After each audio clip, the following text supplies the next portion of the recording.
Hello guys, may nag-message sa akin. Hello, how much magpa-commission? Ito po, nakita daw ni ma'am yung mga crayon portrait ko kaya nag-inquire siya sa akin. Kaso, sabi ko kay ma'am na di ko kaya gumawa ng mga animal portrait ma'am gamit yung crayon. Kung pwede painting na lang natin. Kaya pinakita ko kay ma'am yung mga sample painting ko gamit yung acrylic paint at nagustuhan naman ni ma'am kaya hiningi niya yung GCash number ko para daw siya ay mag-down na.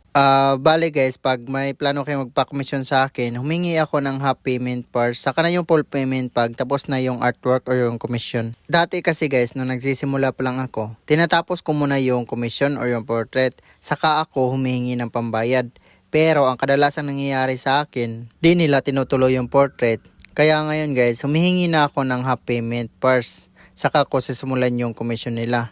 Para kung sakali hindi nila itutuloy yung commission nila, hindi masasayang yung effort mo sa paggawa ng commission nila. Back to the painting guys. Bali, ang napagsunduan namin dito ni ma'am, 15 by 15 inches, bali square siya.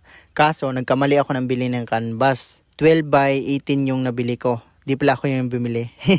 Kinonsulta ko kagad si ma'am kung okay lang ba yung 12 by 18 inches. Magkasing laki lang naman sila ma'am, kaso naging rectangular lang yung dimension niya. Wala naman daw problema kay ma'am, basta hindi na daw siya magdadagdag para sa bagong sukat. Kaya sa mga baguhan dyan, huwag kayong mahiya humingi ng down payment or much better pag half payment katulad ko. Di baling kaibigan, kadugo, pinsan, or ano ba, or kabarangay. Hingan mo pa din ng down payment. Di naman sa wala tayong tiwala, pero danas na danas ko na kasi yan guys. Dati kasi guys, may nagpagawa sa akin, kabarangay ko lang. Sabi pa niya na, saka na ako magbabayad pag natapos mo na yung pinapagawa mo sa akin. Pinagpuyatan ko pa ng 2 gabi ata yun, yung pinapagawa niya sa akin. At yun, pagkatapos ng komisyon niya, siningil ko siya. 500 pesos ata yun siningil ko sa kanya kasi couple portrait yung pinapagawa niya sa akin. Sabi pa niya, wala akong pera ngayon.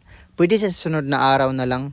So ako na mahihain din, naghintay ako ng ilang araw. So paglipas na ilang araw, siningil ko siya ulit. Alam niyo ano yung sinabi niya sa akin guys?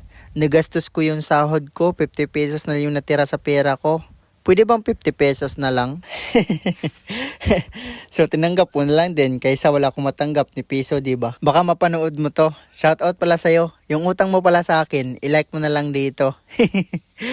Kaya ngayon guys, unti-unti ko nang inaaral or tinatanggal yung pagiging mahihain ko. Kasi pag nalaman kasi ng tao na mahihain ka, tinitake advantage kasi nila. Be confidence ba? Ika pa nila. May naalala pala ako guys, buti naalala ko. Kanina kasi pagising ko, nagbasa-basa ako sa mga comment at may nabasa ako doon na sumira ng araw ko. Sabi pa niya, ang pangit daw ng penmanship ko.